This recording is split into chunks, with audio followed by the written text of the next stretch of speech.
Hey everyone, J-Rob Plays here, and today I'm making another Destiny 2 video. It took me a little while because I kind of refused to play until they patched it to where the power grind was somewhat respectable. It's still not quite there, but at least I wanted to report on my findings. I did put a couple days in of the grind after the patch on Thursday, and actually today, on Tuesday, after the reset, there was supposed to be another patch in which the drops that you get for getting an AA plus are supposed to be +3 in the 450 to 500 power grind delta. So I waited until that patch was coming because that was in the TWID, and I wanted to make sure to test that out before just pushing through all the way to 500.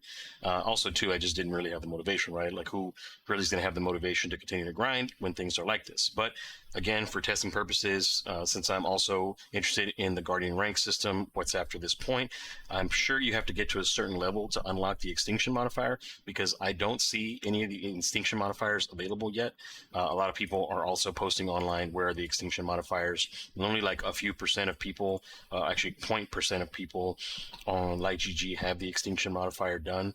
So when you come into here, it's supposed to be under the player stakes section, and maybe you should be like here under the limited revives, but we only have Brawn, which has been nerfed, by the way. So if you're wondering what's been wrong with Brawn, used to give you health on kills. Now it spawns these little mini orbs that are nowhere near as powerful as they need to be for health. So I don't use that anymore. No starting ammo, no HUD, and then all the different types of loadout modifiers, but only pressure cooker was available right now at 450. So I imagine once you get to around 500, over 500, this may change and you may be able to do extinction, or maybe one of the modifiers that are tied to one of the conquests. But right now, it's not available. Now let's talk about the best farming methods. So not a lot has changed when it comes to your choices. When you're looking at the portal and you're saying, okay, what am I going to do in solo ops if I'm going to do solo ops still, because the rewards are still not there in Fireteam and Pinnacle ops for it to matter. And of course, you don't want to spend a whole lot of time in the other playlists unless you're specifically going for a piece of gear like a Bushido set at tier 5, and you have a group that's ready to take on those challenges at the Grandmaster and Ultimate level. So when we're looking at the actual choices here, again, K1 is still king, and specifically, I want to say K1 is king on Fallen Day now instead of Hive Day. Hive Day used to be the best because you could knock out the gunk on the satellites and you can speed through, kill the boss, and some people could kill the boss through the shield, so it was a really fast run. However, now with the scoring system the way that it is, if you want to get tier 5s and you want to get tier 5s consistently still while you're leveling up, so that you have a chance to get good gear and good armor along the way, you're going to want to do the Fallen Day if you have the opportunity, because you can actually go with no starting ammo. And as you see, no starting ammo makes a pretty good chunk of difference now. Now, as I was running Grandmaster, as you get obviously higher up, it's harder and harder to get that A+, so no starting ammo is going to be clutch. They fixed Touche, so Touche adds a little bit more to your power that you're getting. You can't really run any positive modifiers if you're still doing Grandmaster this high, so you got to pretty much load the ticket up. So if I run like Screamer and Cascade, for example, and then I'm going to run like Hot Step because that's always easy. Martyr, I really don't feel the difference in Hive unit strength. If you don't get hit a lot, Chill Touch is fine. You can run Difficult Arc Threat because you can stack up your modifiers against, or your resistances against the Arc Threat. And then you could do like Combat Splash damage. That's not too big of a difference. And that puts you up to 490, and you're here at the A+. Now, you don't need to be this high to get an A+. You can actually be here-ish. A little bit before, right before this, and it'll still turn to an A+ if you get the timer. But you'll notice it says I'm only going to get a 474 because it's thinking I'm only going to get a B+. And if you come into the scoring modifier section and you go through here and you see that A turns into a tier 5 and A+ turns into a tier 5, and it's actually dropping at 475.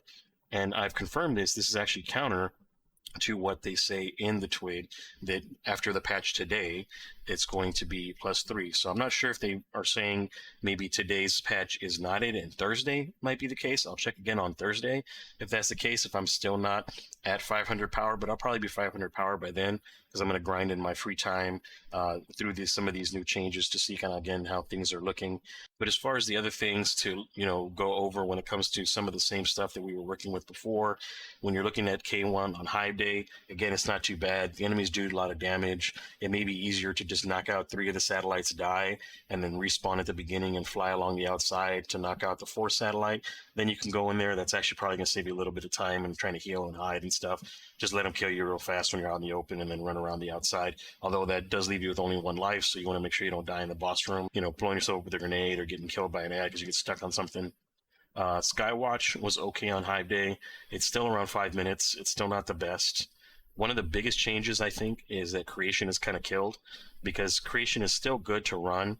It's still like you always get the objective done, but it's not as good on score. For whatever reason, I always would get just A and not A+. So in the lower ranks in that 450 and trying to get up, I wasn't consistently getting the A+ that you need in order to get a tier 5. So creation is kind of out, which is a little annoying because I really like creation. Caldera is kind of hit and miss. Sometimes Caldera will give you the score, sometimes it won't. I noticed that, whenever I would take off the positive modifiers, it was more regular. So there was like a little sliver somewhere where I was getting score or not getting score.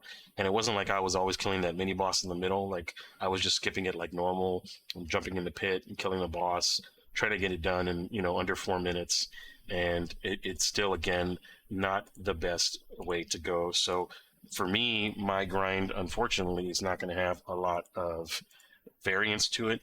It's probably just going to be K1 all the way through, whether it's Hive Day or Fallen Day, because again, on this one here, if I go in here and I pull up Ultimate, now that I'm 473, I can run Ultimate comfortably. It's not like enemies are one-shotting me or anything like that. It's not impossible. It's pretty normal.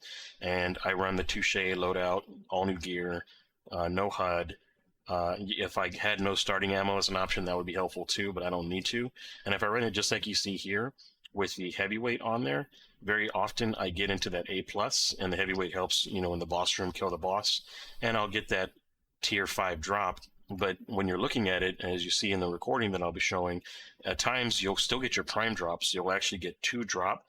And today something weird happened that wasn't happening last week. Last week when I was getting my prime drop, I was getting the 2 tier 5s come out of the chest, and I was getting 2 items at +2 power. So still annoying that it wasn't a real prime. I know Cheese Forever just recently mentioned in his new video that primes are +3, but I never experienced that. Every time that I got an additional drop, I got 2 drops at tier 5, one of them being the prime. They were all +2, no matter what. And today it was actually changed, and I was expecting, okay, it's going to be +3 and then a +2, but actually it was a +2 and like one that was like a 461 power. It was like lower than my power by like 12 power, and it was still a tier 5, so it blew my mind. It was a pair of boots, and I'll have that up on screen as you're seeing that.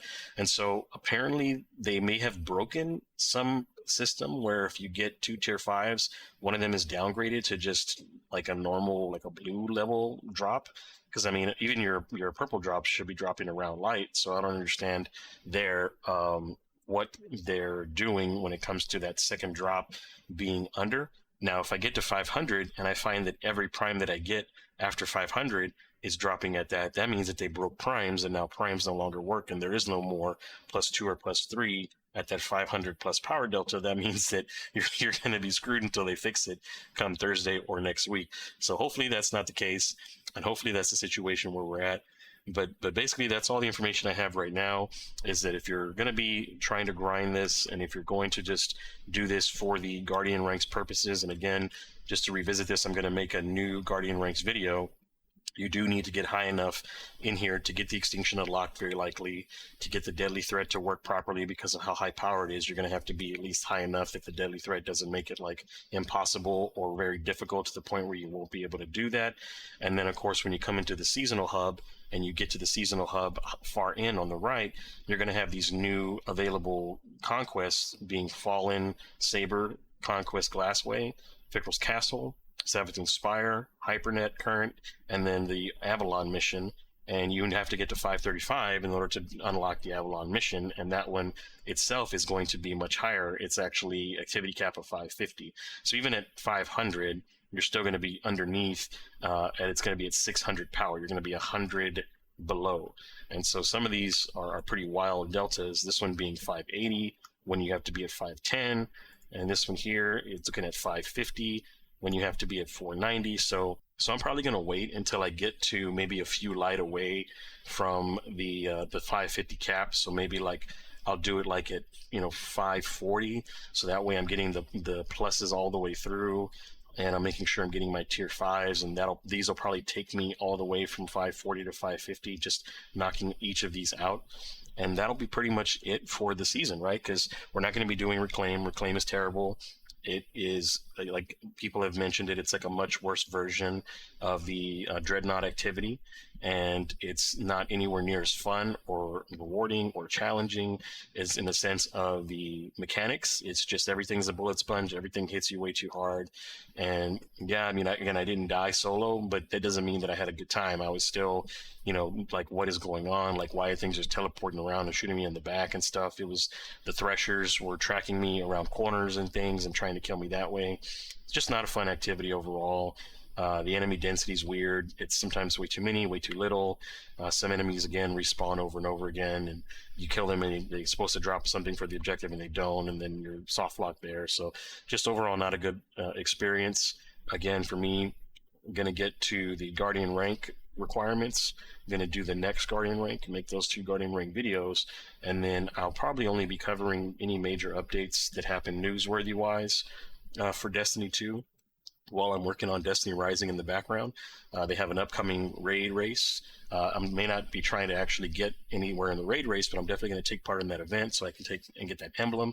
My characters are well above the 55,000, I think, is the power requirement for that.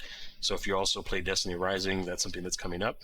But other than that, if you have any questions about your power grind, if you're running into any other weird bugs, or if you're stuck on anything in the Guardian ranks, just go and leave me a comment down below, and I'll try to see what I can find for it. Thank you very much for watching to the end, and I'll see you guys in the next video.